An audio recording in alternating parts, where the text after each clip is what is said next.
Good morning, students. So, in chapter 6, linear equations, we started exercise 6.3 and only one question, that is question number 16, was left. Okay. So, we will do it today. So, 1/10 of a number is 2 less than 1/7 of its predecessor. Find the number. This is same as the question number 15. बस थोड़ा सा change है इसमें, वहां पे successor दिया हुआ था और यहाँ पे प्रेडिसेसर दिया हुआ है. वहां मोर देन दिया हुआ था, यहाँ पे लेस देन दिया हुआ है. Okay, so first of all we will convert it into mathematical form. So 1/10, you all know it is 1/10. Okay, of means multiplication, a number means I am assuming it variable x. Fine. Is means equal sign, 2 is simple 2, less than means minus sign. अब ये 2 जो है इसके बाद में यहाँ minus नहीं आएगा, ये आपको सब्ट्रैक्शन में ध्यान रखना है. ठीक है, वहां पे 2 मोर देन बोल रहा था, तो प्लस साइन तो बेटा आप आगे पीछे कहीं भी लगाओ कोई फर्क नहीं पड़ता है ना. प्लस साइन तो आप जानते हो कि प्लस आप 2 के बाद लगाओगे, पहले लगाओगे, मतलब 2 को बाद में लिखोगे किसी नंबर के या पहले लिखोगे, अगर वो पॉजिटिव है तो कोई फर्क नहीं पड़ेगा. लेकिन लेस देन आ रहा है मतलब माइनस साइन, लेस का मतलब कम, तो कम कब करते हैं, जब माइनस करते हैं. सो माइनस साइन अगर आएगा तो वो आपको देख के लगाना पड़ेगा कि वो 2 से पहले आएगा या 2 के बाद में आएगा. ठीक है. सो 2 लेस देन, ये कम है, 2 कम है, किससे 2 कम है, यानी -2. कम का मतलब माइनस हो गया ना. नेगेटिव जो इंटीजर्स होते हैं वो लेस देन ही तो होते हैं पॉजिटिव इंटीजर्स से. तो 2 लेस देन का मतलब कम. 2 लेस देन किससे कम है, यानी -2. Okay. 1/7 means 1/7. Of means again multiplication. It's predecessor, it's मतलब एक्स का प्रेडिसेसर. ठीक है, और प्रेडिसेसर आप सब जानते हैं -1 करके फाइंड करते हैं हम. किसी भी नंबर में से अगर -1 कर दिया जाए तो it will be predecessor, it will be x-1. Okay. So find the number. First of all किस तरीके से सॉल्यूशन करेंगे. Let the number be x. मैंने नंबर क्या अज्यूम कर लिया, x. Then according to the question, question के according क्या होगा, 1/10 इंटू एक्स. यहां लिख दिया मैंने 1/10 into x. Then is means equal sign is there. -2 है तो -2 में बाद में लिख रही हूं. ठीक है. 1/7 मल्टीप्लीकेशन साइन एंड प्रीडिसेसर में x-1 आएगा तो x-1. ठीक है. ये -2 आप पहले लिखते तो फिर 1/7 के आगे प्लस साइन आता. ओके. यस. सो इस तरीके से ये इक्वेशन हमने मैथमेटिकल फॉर्म में लिख दी है. अब सबसे पहले हम इसे सिंप्लीफाई करते हैं. ओके. सो x जो है 1 से मल्टीप्लाई हो जाएगा, it will be x divided by 10. Equal sign, ये 1/7, देखिए ब्रैकेट लग रहा है ना यहाँ पे, तो 1/7 पहले x से मल्टीप्लाई होगा, फिर 1/7 -1 से मल्टीप्लाई होगा. मैंने आपको बताया हुआ है किस तरीके से ओपन करते हैं ब्रैकेट. तो पहले हम 1/7 को x से मल्टीप्लाई कर रहे हैं, तो x को 1 से मल्टीप्लाई करेंगे तो x न्यूमरेटर में और 7 डिनोमिनेटर में है, so it will be x divided bye 7. फिर 1/7 का प्लस साइन इसके माइनस साइन से मल्टीप्लाई होकर माइनस बन जाएगा, और 1/7 को हम 1 से मल्टीप्लाई करेंगे, it will be 1/7. Okay. This is -1/7. Yes Jatin. Now -2 I am writing as it is. अब क्या किया मैंने, वेरिएबल्स को एक साइड रख रही हूँ, कॉन्स्टेंट्स को एक साइड रख रही हूँ. ठीक है. तो x/10 ये तो यहाँ एज इट इज है. ये x/7 जो राइट साइड में है उसे मैंने लेफ्ट साइड में शिफ्ट कर दिया, तो ये माइनस का हो गया. फाइन. अब ये -1/7 -2 यहाँ राइट साइड में एज इट इज है ना. वेट हिमांशी. तो ये जो 2 है इसके नीचे मैंने डिनोमिनेटर 1 लगा दिया, क्योंकि मैंने पहले भी लास्ट क्वेश्चन में भी बताया था कि ये 1/7 फ्रैक्शन है, तो फ्रैक्शन की फॉर्म में हमें सॉल्व करना पड़ेगा. फ्रैक्शन और होल नंबर को किस तरीके से प्लस या माइनस करोगे, तो इस होल नंबर को मैंने फ्रैक्शन में कन्वर्ट कर दिया. ये 2 के नीचे डिनोमिनेटर लगा दिया है मैंने 1. ओके. तो ये तो हो गया, ये मैंने वेरिएबल एक साइड लिख लिए और कॉन्स्टेंट्स एक साइड लिख रही है. यहाँ मैंने पीछे इसको वापस से लिखा हुआ है, तो इक्वेशन आपकी इस तरीके से बन गई है. ओके. यस. सो अब मैं 10 और 7 का एलसीएम लूंगी, इट विल बी 70, और यहाँ 7 और 1 का एलसीएम होगा 7. अब फ्रैक्शंस को किस तरीके सॉल्व करते हो, नो वेरी वेल. एलसीएम को डिनोमिनेटर से डिवाइड करो, तो 70/10 विल बी 7. वो 7 x से मल्टीप्लाई हो जाएगा तो 7x. इसी तरीके से 70 डिवाइडेड बाय 7 कितना होगा, 10. उस 10 को आप x से मल्टीप्लाई करोगे, it will be 10x. Minus sign as it is है. सिमिलरली हेयर 7 को 7 से डिवाइड करोगे 1 आएगा, उस 1 को इस न्यूमरेटर 1 से मल्टीप्लाई करोगे तो अगेन 1. उसी तरीके से 7 को 1 से डिवाइड करोगे तो 7, और 7 को 2 से मल्टीप्लाई करोगे 40। ठीक है, ये मैं हर बार बता चुकी हूँ आपको, अब तक आपको अच्छे से समझ में आ जाना चाहिए कि फ्रैक्शंस का जब हम एलसीएम लेते हैं तो किस तरीके से सॉल्व करते हैं। फाइन, सो ये देखिए, ये दोनों लाइक टर्म्स हैं, एक्स वेरिएबल पार्ट है, मैंने एज इट इज लिख दिया। 7 माइनस 10 होगा -3, और डिनोमिनेटर में है 70। फाइन, इसी तरीके से -1 एंड -14, -15 होगा, दोनों को ऐड कर देंगे, और डिवीजन में है 7। ओके, अब ये -3x तो मैंने यहाँ एज इट इज रहने दिया।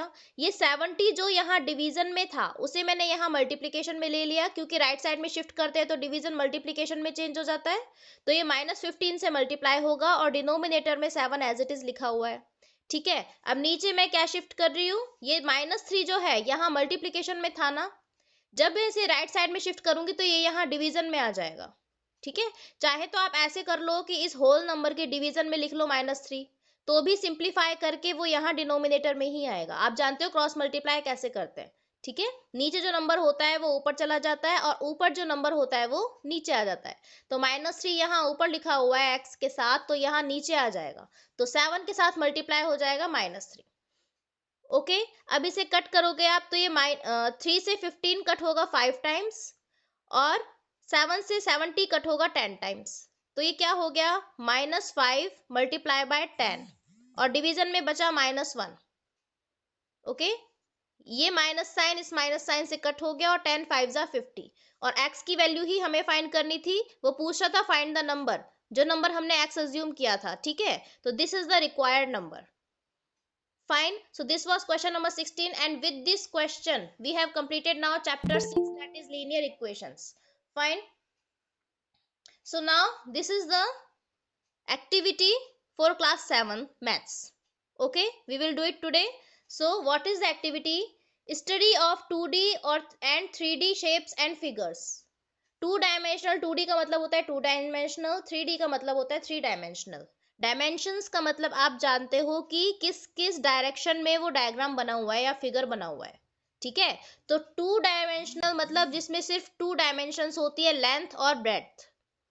ठीक है, जैसे कि आपका रेक्टेंगल है, स्क्वायर है, क्वाड्रिलेटरल है, ट्राइंगल है, सर्कल है, ये सब क्या है, 2D शेप्स है, जिन्हें हम एक पेपर पे ड्रॉ कर सकते हैं। आप अच्छे से जानते हो ये तो 2D शेप्स क्या होती है, जिन्हें एक पेपर पे हम ड्रॉ कर सकते हैं, they are called 2D paper, sorry 2D figures और शेप्स। ठीक है, और एग्जाम्पल भी आप सब जानते हैं, मैंने भी बताया, क्वाड्रिलेटरल, जितने भी पॉली जो आपके होते हैं ना, क्वाड्रिलेटरल वगैरह, ये सब क्या होते हैं, 2D शेप्स होती है। जैसे कि स्क्वायर है, कोई भी क्वाड्रिलेटरल है, ट्राइंगल है, सर्कल है, रेक्टेंगल है, ये सब क्या है, 2D शेप्स है, क्योंकि इसमें सिर्फ 2 डायमेंशंस होती है, एक लेंथ और एक ब्रेड्थ। उनकी कोई हाइट नहीं होती, पेपर से बाहर उठे हुए नहीं होते हैं वो। हाइट का मतलब बाहर उठे हुए होना। तो जो चीज बाहर उठी हुई होगी, जिसमें हाइट होगी, तीसरी डायमेंशन भी आ जाती है हाइट, उसे कहते हैं 3D shape, 3D figure. 3 dimensions हो गई ना, लेंथ, ब्रेड्थ एंड हाइट। ठीक है, जैसे आपके रूटीन लाइफ में आप अपने चारों तरफ सराउंडिंग्स में बहुत सारे ऑब्जेक्ट्स देखते हो, जैसे एलमीरा है, गोदरेज की जो एलमीरा होती है, इस टाइप की जो एलमीराज होती हैं। ठीक है, और आपका क्यूबिक, क्यूबॉइड जो आप बोलते हो ना, क्यूबॉइड की जो शेप होती है, क्यूब की जो शेप होती है, कोई भी स्फेयर होता है, फुटबॉल वगैरह है, आपका आइसक्रीम का कोन है, सिलेंडर है, ये सब क्या है, ये 3 डायमेंशनल शेप्स है, इनमें 3 डायमेंशंस होती है, लेंथ और ब्रेड्थ के साथ साथ इनमें हाइट भी होती है। ठीक है, हाइट का मतलब पेपर से ऊपर उठे हुए, फ्लैट नहीं होती हैं ये चीजें, आप हमेशा देख सकते हो, you can hold them in your hands, आप उनको हाथों में पकड़ सकते हो, लेकिन जो सर्कल मैंने पेपर पे बनाया, क्या उसको हाथ में पकड़ सकते हो, नो। ठीक है, तो ये हो गया 2 डायमेंशनल 3 डायमेंशनल शेप्स। तो सबसे पहले हमारा ऑब्जेक्टिव कि क्यों हम ये एक्टिविटी कर रहे हैं, to identify 2D and 3D shapes and figures, कि किस तरीके की होती है 2D और 3D शेप्स और फिगर्स, और किस की हेल्प से हम आइडेंटिफाई करेंगे, with the help of nets. अब नेट क्या होते हैं, 3D फिगर के होते हैं बेटा नेट। 3D फिगर्स जो होते हैं, टिल टुमारो, 3D फिगर्स जो होते हैं वो सॉलिड भी कहते हैं उनको। ठीक है, 3D figures are also called solids. तो सॉलिड्स के जो नेट हैं वो क्या होते हैं, अगर आपने उस सॉलिड को एक साइड से कट करके पूरा ओपन कर दिया, तो उसका जो ओपन फॉर्म होती है, पूरा खुला हुआ जो उसका होता है ना फॉर्म, उसे कहते हैं नेट। उस सॉलिड का नेट। जैसे कोई क्यूबॉइड आपको दिया हुआ है, आपने उसको एक साइड से कट करके पूरा ओपन कर दिया, या टू साइड से कट करके, जितनी भी साइड से कट करके वो ओपन हो सकता है, ठीक है, तो उसे क्या कहते हैं, उसका नेट कहते हैं। मतलब किसी भी सॉलिड को आपने बिल्कुल खोल के रख दिया, that will be called its net. तो उस नेट की हेल्प से हम ये फाइंड करेंगे कि 2D और 3D शेप्स एंड फिगर्स क्या होती है, ठीक है। क्या क्या मटेरियल रिक्वायर्ड है इसमें, pencil, scale, sketch pen, etcetera, you know that all, ठीक है। तो सबसे पहली बात तो आती है various elements of solid. Solids के वेरियस एलिमेंट्स होते क्या क्या है। तो इस टेबल में मैंने यहाँ पे नाम लिखा हुआ है, name of solid, cuboid, cube, cylinder, ठीक है। Name, number of faces, number of vertices and number of edges. अब ये इसके एलिमेंट्स होते हैं, किसी भी सॉलिड के 3 एलिमेंट्स होते हैं। फर्स्ट एलिमेंट है फेस, दूसरा है वर्टेक्स और तीसरा है एज। अब ये होते क्या है वो मैं आपको इन फिगर्स की हेल्प से बताऊंगी, ठीक है। तो सबसे पहले ये लिखा हुआ है, टेबल बनी हुई है यहाँ पे, दिस इज 3D फिगर। ये क्यूबॉइड बना हुआ है, ये उस क्यूबॉइड का नेट बना हुआ है। इस क्यूबॉइड को अगर हम एक साइड से किसी भी एज से कट करके ओपन कर देते हैं तो इस तरीके की शेप आती है, वो मैं अभी आपको समझाऊंगी। और इसमें 2D शेप कौन सी आ रही है, इस रेक्टेंगल के टाइप की शेप आ रही है सभी, तो इसलिए 2D शेप क्या हो गई, रेक्टेंगल, ठीक है। देखिए, जैसे ये मैंने एक ट्राई किया है क्यूबॉइड बनाने का, मैंने इसको पूरा ज्वाइन इसलिए नहीं किया क्योंकि मुझे आपको ओपन करके बताना था, ठीक है। ये इस तरीके से मान लीजिए आपका क्यूबॉइड है, लाइक दिस। ड्रॉ करना है आपको, ये फिगर नहीं बनाना है ऐसे जैसे मैंने बनाया है, ठीक है। ये है, ये 2D शेप है, मैंने इन सभी को आपस में ज्वाइन कर दिया तो इस तरीके से 3D शेप बन जाएगी क्यूबॉइड। तो क्यूबॉइड में क्या होता है बेटा, जैसे आपका रूम है, जिस रूम में आप बैठे हुए हो, मान लो ये रूम है आपका, इस रूम के अंदर आप बैठे हुए हो, ठीक है। तो ये तो क्या होती है, इसकी लेंथ होती है, ठीक, ये इसकी लेंथ हो गई। ये इसकी इसकी ब्रेड्थ होती है बेटा, एक बार मुझे समझा लेने दो, ये सारे क्वेश्चन बाद में करना। ये इसकी ब्रेड्थ होती है, ठीक, क्या हो गई, ये लेंथ हो गई, ये ब्रेड्थ हो गई, और ये इसकी हाइट है कि कितना ऊंचा ये है, ये कितना ऊंचा है, ये इतना ऊंचा है, ठीक है। ये कितना ऊंचा है, ये जो हाइट है 4 सेंटीमीटर, यानी कि अगर मैं इस क्यूबॉइड को इस तरीके से रख दूंगी तो ये इसकी हाइट हो जाएगी ना, ये वाली। समझ में आ रहा है आप लोगों को भाई, ये तो इसकी लेंथ हो गई, ये लेंथ है इस क्यूबॉइड की, ये इसकी ब्रेड्थ है और ये इसकी हाइट है। तो ये 3 डायमेंशंस हो गई इस क्यूबॉइड की, इसलिए इसे 3D फिगर कहते हैं। इसमें 3 डायमेंशन होती है, अगर एक भी डायमेंशन आप इसकी हटा दोगे तो ये क्यूबॉइड नहीं बनेगा फिर, ठीक है। तो अब तो ये क्यूबॉइड बन गया। आप देख सकते हो क्यूबॉइड क्या होता है, जिसकी लेंथ है इसकी 8 सेंटीमीटर, इसकी ब्रेड्थ है 6 सेंटीमीटर और इसकी हाइट है 4 सेंटीमीटर। तो ये तीनों आप देख सकते हो वैल्यूज अलग अलग है, लेंथ की, ब्रेड्थ की और हाइट की, तीनों की वैल्यूज अलग अलग है ना। तो किसी भी क्यूबॉइड की तीनों डायमेंशंस की जो लेंथ होती है, जो मेजरमेंट होता है, वो डिफरेंट होता है क्यूबॉइड का। किसी भी क्यूबॉइड की जो 3 डायमेंशंस होती हैं उनके मेजरमेंट डिफरेंट होते हैं, लेंथ, ब्रेड्थ और हाइट तीनों डिफरेंट है। ये 8 है, ये 6 है और ये 4 है, ओके। अब मैंने इस क्यूबॉइड को इस तरीके से ओपन कर दिया तो ये ऐसा बनेगा, ठीक है। अभी मान लीजिए ये पैक था पूरा, मैंने अभी आपको जैसे बंद करके बताया, इसको मैंने ओपन कर दिया तो ये इस तरीके का बनेगा। अब देखो, इसका जो ये नेट है और इसका जो ये ओपन फॉर्म है, ये सेम है दोनों। 1 2 3 4, 4 रेक्टेंगल्स यहाँ पे है, 1 2 3 4, 4 रेक्टेंगल्स यहाँ के, ठीक है। ये साइड में इसके 2 और आ रहे हैं तो ये साइड में 2 हो गए, फाइन। तो ये तो इसका नेट हो गया। अब आप देख सकते हो, मैं आपको सबसे पहले ये बताना चाह रही थी कि एलिमेंट्स क्या होते हैं किसी भी सॉलिड शेप के। तो एलिमेंट, फर्स्ट एलिमेंट होता है फेस। फेस क्या होता है, फेस होता है जिससे मिलके ये सॉलिड बन रहा है। आप देख सकते हो 1 2 3 4 5 और 6, इन 6 रेक्टेंगल्स से मिलके ये शेप बन रहा है ना। तो जिनसे मिलके ये सॉलिड बन रहा है उन्हें कहते हैं फेसेस ऑफ द सॉलिड। जिनसे भी मिलके ये सॉलिड बनता है उसे कहते हैं फेस ऑफ द सॉलिड, ठीक है। तो 1 कितने फेस हो गए फिर सॉलिड में, 1 2 3 4 5 6 फेस हो गए। अगर मैं इनमें से एक भी फेस हटा दूं, मान लीजिए ये फेस मैंने हटाया, तो फिर ये एक क्यूबॉइड नहीं बनेगा। मैंने ये फेस हटा दिया तो भी क्यूबॉइड नहीं बनेगा, बीच में से ये हटा दिया तो भी क्यूबॉइड नहीं बनेगा। तो 6 फेसेस होने तो कंपलसरी है एक क्यूबॉइड में, ठीक है। दूसरी चीज है एज। एज क्या होती है? ये जो बीच में ये होते हैं ना जॉइंट्स, ये दोनों फेस, ये वाला और ये वाला, ये कहाँ मिल रहे हैं? इस जॉइंट पे मिल रहे हैं ना एक दूसरे को।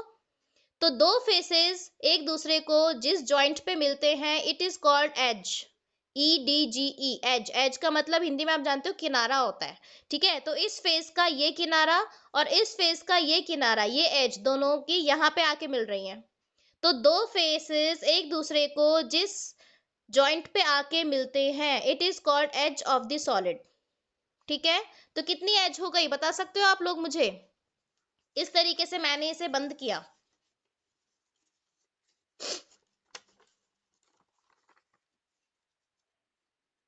नहीं बेटा, 8 एजेस नहीं होंगी। इस तरीके से मैंने इसे बंद किया, ठीक है। एज हम ओपन में नहीं देखेंगे, इस तरीके से देखेंगे। दो फेसेस एक दूसरे को जहां भी जाके मिल रहे हैं, it is 12। Yes, very good. देखो, ये दोनों फेसेस हैं, एक तो ये और एक ये एक दूसरे को यहां मिल रहे हैं। फिर ये दोनों जो है यहां मिल रहे हैं, ये दोनों यहां, तो ऊपर के 4 हो गए। इसी तरीके से ये नीचे के 4 हो गए, ठीक है। और ये साइड के हाइट वाले 4 हो गए। तो 4 + 4 8 और 8 + 4 12। तो कितनी एजेस हो गई? 12 एजेस हो गई, ओके। यहां भी आप गिन सकते हो 1 2 3 4 5 6 7 8 9 10 11 एंड 12, ओके। इस तरीके से ये 12 एजेस हो गई है यहाँ पे, फाइन। तीसरी चीज होती है वर्टेक्स। वर्टेक्स क्या होता है? वर्टेक्स वो होता है जहां पे 2 और मोर फेजेस एक दूसरे को आके मिलती हैं, 3 और मोर एजेस एक दूसरे को आके मिलती हैं। जैसे मान लीजिए एक एज ये है, एक ये है और एक एज ये है, ये तीनों इस पॉइंट पे आके मिल रही है ना एक दूसरे को। तो it will be called vertex of the solid. इसे क्या कहेंगे? सॉलिड का वर्टेक्स। आज आपका ये प्रोजेक्ट कंप्लीट नहीं हो पाएगा तो मैं मंडे को आपको करवाऊंगी, ये जो रिमेनिंग पार्ट इसका रह जाएगा, ठीक है। मैं आपको एक बार इसके एलिमेंट समझा देती हूँ, फेसेस, एजेस एंड वर्टिसेस।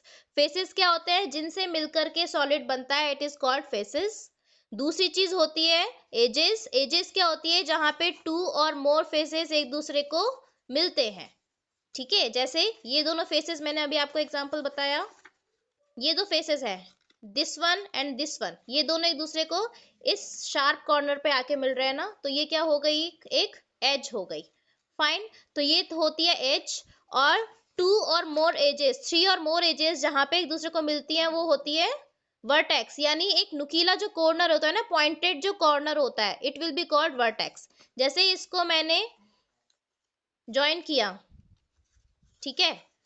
तो ये जो कॉर्नर्स होंगे, ये एक कॉर्नर, ये ज्वाइन करने पे दूसरा कॉर्नर ये आ जाएगा इसका, तीसरा ये, चौथा ये। तो इस तरीके से कितने कॉर्नर्स हो गए? 1 2 3 एंड 4। 4 कॉर्नर्स तो ये हो गए और 4 कॉर्नर्स ही ऊपर होंगे, इस तरीके से, ठीक है। तो 4 + 4 कितने कॉर्नर्स हो गए बेटा? 8 कॉर्नर्स हो गए। तो एक क्यूबॉइड में कितने फेसेस होते हैं? देखो यहाँ पे मैंने लिखा हुआ है, एक क्यूबॉइड में नंबर ऑफ फेसेस तो हो गए 6 जिनसे मिलके वो क्यूबॉइड बना हुआ है। दूसरी चीज, नंबर ऑफ वर्टिसेस हो गई 8, जहां पे 3 और मोर एजेस एक दूसरे को आके मिलती है, जो कॉर्नर्स होते हैं उसके, ठीक है। तीसरी है नंबर ऑफ एजेस, जहां पे 2 फेसेस एक दूसरे को आके मिलते हैं, वो हो गया एजेस। तो कितने एजेस हो गए? 12, okay. So this was the cuboid. अब मैं आपको क्यूब का भी बता देती हूँ। बस क्यूब में क्या है, क्यूब और क्यूबॉइड में एक ही डिफरेंस है।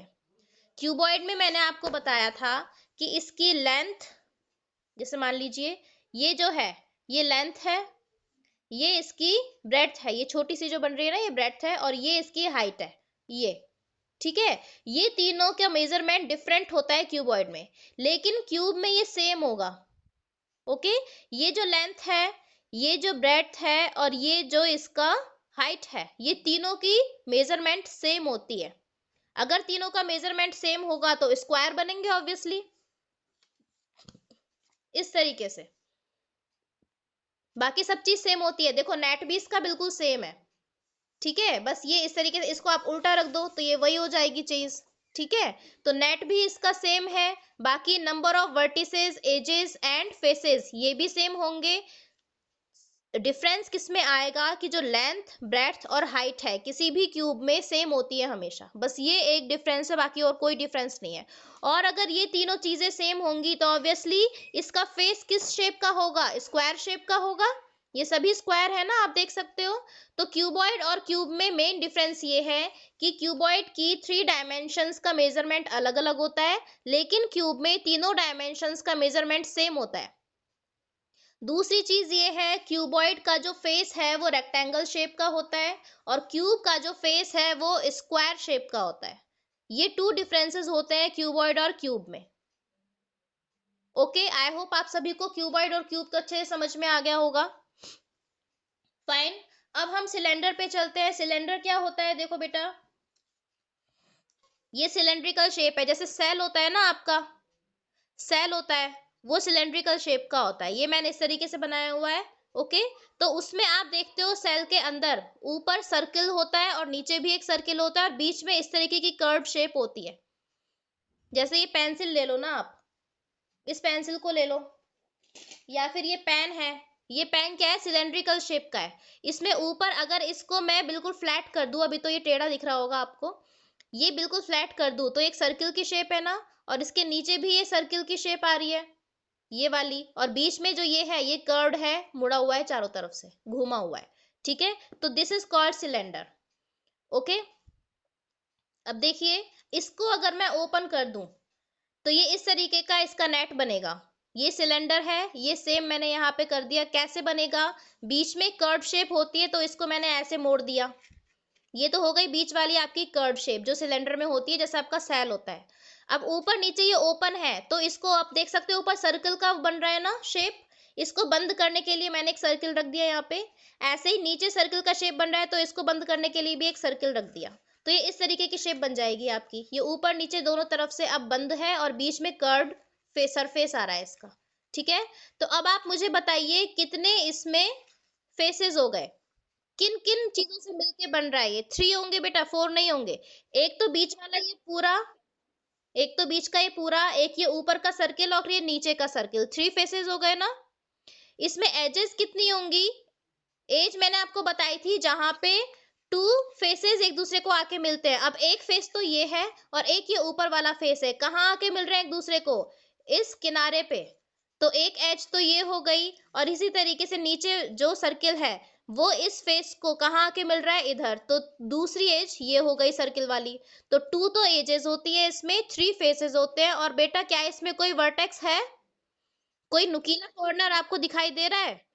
नहीं है, यानी कि इसमें वर्टिसेस नहीं होती। इसका मतलब सिलेंडर में 3 तो फेसेस होते हैं, 0 वर्टेक्स होती है और 2 एजेस होते हैं। आई होप आप लोगों को समझ में आ रहा होगा। ठीक है, और इसके ये किस किस से मिलके बन रहा है, ये देखिए, मैंने एक चीज आपको बताना भूल गई। ये 3D शेप्स हैं, 3D फिगर्स हैं, ये हमेशा 2D शेप्स से मिलके बनती हैं। आप देखिए इसके जो फेसेस है जिनसे मिलके 3D शेप्स बन रही है, सभी 2 डायमेंशनल है। ये रेक्टेंगल 2 डायमेंशनल है, ये जो स्क्वायर से मिलके बन रहा है ये स्क्वायर्स 2 डायमेंशनल है, ये सर्किल और एक क्वाड्रिलेटरल से मिलके बन रहा है तो ये सर्किल और क्वाड्रिलेटरल दोनों ही 2 डायमेंशनल है। तो किसी भी क्यूबॉइड के जो फेसेस होते हैं जिनसे मिलके वो बनता है वो हमेशा 2 डायमेंशनल होते हैं, या आप ये कह सकते हो कि 2 डायमेंशनल शेप्स से मिलके एक 3 डायमेंशनल फिगर बनता है। आप 3 या 3 से ज्यादा 2 डायमेंशनल शेप्स को अगर मिला दोगे तो क्या बन जाएगा, सॉलिड बन जाएगा। तो इस तरीके से आप देख सकते हो एक नेट के थ्रू सॉलिड को ओपन करके हम ये देख सकते हैं कि अगर इस नेट को हम पूरा पैक कर देते हैं तो 3D शेप बन जाता है, और इसी नेट के जो अलग अलग फेसेस है वो 2D शेप्स होते हैं। ठीक है, तो नेट की हेल्प से हम क्या फाइंड कर रहे हैं, 3D and 2D shapes. Next है कोन। कोन क्या होता है, जैसे आइसक्रीम का कोन होता है ना आपका, या बर्थडे कैप होती है।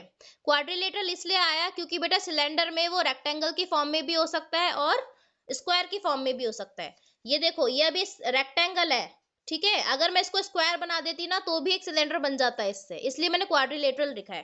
ठीक है, नेक्स्ट है कोन। कोन जो है आपकी, जैसे बर्थडे कैप है या फिर एक आइसक्रीम का कोन होता है, वो शेप होती है कोन की। जैसे ये है, ये देखिए इसका नेट मैंने ओपन करके बनाया तो इस तरीके का बनेगा ये। ठीक है, कैसे, इसे मैंने यहाँ इस तरीके से फोल्ड कर दिया ऐसे। ठीक, अब अगर इसे मैं इस तरीके से पकड़ लेती हूँ तो एक कोन शेप बन गया ना ये अभी बंद नहीं हो रहा है ठीक से क्योंकि मैंने ओपन करने के लिए आपको इनको जॉइंट नहीं किया है। ये एक कोन बन गया। अब ये कोन जो है इसको अगर मैं इस तरीके से देखूंगी तो आप देख सकते हो ऊपर एक सर्कल का शेप बन रहा है। इस सर्कल की शेप को मुझे बंद करना है तो एक सर्कल से ही बंद करूंगी मैं इस तरीके से। ठीक है, तो नीचे तो कोन है और ऊपर एक सर्कल है। जैसे ये ऊपर एक कोन है और नीचे ये सर्कल है, ये जब हम 3 डायमेंशनल शेप्स को 2D पेपर पे बनाते हैं तो ये इसी तरीके से बनता है। ठीक है, तो ये तो ऊपर वाला ये हो गया। अब जब इस कोन को मैं ओपन कर दूंगी तो सेम शेप आ जाएगी। देखो अब ये जो शेप होती है कितने फेसेस हो गए इसमें, 2 फेसेस। किस किस से मिलके बन रहा है ये कोन, एक तो एक सर्किल से और एक इससे, इन दोनों से मिलके बन रहा है ना, तो 2 फेसेस हो गए इसमें। ये देखिए आप, ये जो ऊपर वाला फेस होता है ना ये ट्राइंगल नहीं होता, ध्यान रखना। ये यहाँ से हल्का सा मुड़ा हुआ होता है। अगर ट्राइंगल होता तो एक स्ट्रेट लाइन होती ना यहाँ पे, लेकिन ये शेप जो है फेस की ये ट्राइंगल की नहीं होती है, ये यहाँ से मुड़ा हुआ होता है। ट्राइंगल जैसी के आप कह सकते हो but it is not triangle. जैसे यहाँ पे भी आप देख सकते हो इसमें ये यहाँ से मुड़ा हुआ है। अगर आप सीधी रख दोगे ना तो फिर वो कोन प्रॉपर नहीं बनेगा। फाइन, इसमें एज कितनी हो गई बेटा, यस वेरी गुड, 1 एज हो गई। एक फेस तो ये है और दूसरा ये सर्किल है। ये दोनों कहाँ आके मिल रहे हैं, इधर। तो 2 फेसेस जहां आके मिलते हैं वो एक एज होती है। तो ये दोनों क्योंकि यहाँ आके मिलेंगे ऊपर तो ये एक एज हो गई इसकी। ठीक, इसमें एक एज होगी, 2 फेसेस होंगे और वर्टेक्स कितना हो गया, जो नुकीला कॉर्नर होता है वो वर्टेक्स होता है ना, तो ये क्या हो गया, वर्टेक्स। तो 1 वर्टेक्स हो गया। ठीक है, तो देखिए यहाँ पे किसी कोन में 2 फेसेस होते हैं, 1 वर्टेक्स होता है और 1 ही एज होती है, क्योंकि जो 2 फेसेस है वो एक एज पे ही तो आके मिलेंगे ना एक दूसरे को। ओके, तो ये तो हो गया कोन। अब कोन किस किस से मिलके बन रहा है बेटा, एक तो सर्कल से और एक इस तरह की शेप से। मैंने इसका नाम नहीं लिखा है यहाँ पे। This is similar to the triangle but it is not a triangle. ठीक है, ये हो गया कोन। अब ये होता है पिरामिड की शेप। पिरामिड में क्या होता है, ये स्क्वायर पिरामिड है। स्क्वायर पिरामिड क्यों है, क्योंकि इसके बेस में स्क्वायर बना हुआ होता है और हर स्क्वायर की हर एक साइड पे एक ट्राइंगल होता है। तो ये क्या हो गया, स्क्वायर और उसकी हर एक साइड पे एक ट्राइंगल बना हुआ है, इस तरीके से होता है ये। ठीक है, बेस में तो क्या हो गया, स्क्वायर हो गया और हर एक साइड पे, ये 4 साइड्स है ना इसकी, इन पे ट्राइंगल बने हुए हैं। तो ये किस तरीके से बनता है, इनको अगर आप ऊपर ज्वाइन कर दोगे एक दूसरे से इन दिस फॉर्म तो ये क्या बन जाता है, एक पिरामिड बन जाता है। जैसा आपने मिस्र के पिरामिड्स देखे होंगे इस तरीके से एक पिरामिड बन जाता है। ठीक है, तो आप बता सकते हो इजीली कि इसमें ओनली 1 वर्टेक्स है। ये जो नुकीला कॉर्नर है ऊपर का, सिर्फ एक तो वर्टेक्स है इसमें। एजेस कितनी हो गई, एजेस कितनी हो गई बेटा, नो, यस 8, वेरी गुड। कैसे होंगी देखो, ये दोनों फेसेस एक दूसरे को यहां मिल रहे हैं, ये दोनों फेसेस एक दूसरे को यहां मिल रहे हैं, ये दोनों यहां मिल रहे हैं और ये वाले दोनों यहां मिल रहे हैं, तो 4 एजेस तो ऊपर हो गई। ऐसे ही नीचे देखो, ये और ये फेस यहां मिल रहा है, ये और ये यहां मिल रहा है। इसी तरीके से ये वाला फेस और ये वाला फेस यहां मिल रहा है और ये फेस और ये फेस यहां मिल रहा है, तो 4 नीचे हो गई, 4 ऊपर हो गई, 4 नीचे हो गई, तो कितनी एजेस हो गई, 8 एजेस। ठीक है, वर्टेक्स होगा सिर्फ, वर्टेक्स होंगे इसके 5, एक वर्टेक्स नहीं होगा, इसके भी 5 होंगे। कैसे, एक तो ऊपर जो ये चारों ट्राइंगल्स मिल रहे हैं, एक वर्टेक्स तो ये हो गया और एक ये हो गए, 4 कॉर्नर्स ये और है ना, तो 4 कॉर्नर्स नीचे और एक कॉर्नर ऊपर, 5 वर्टिसेस ये हो गई।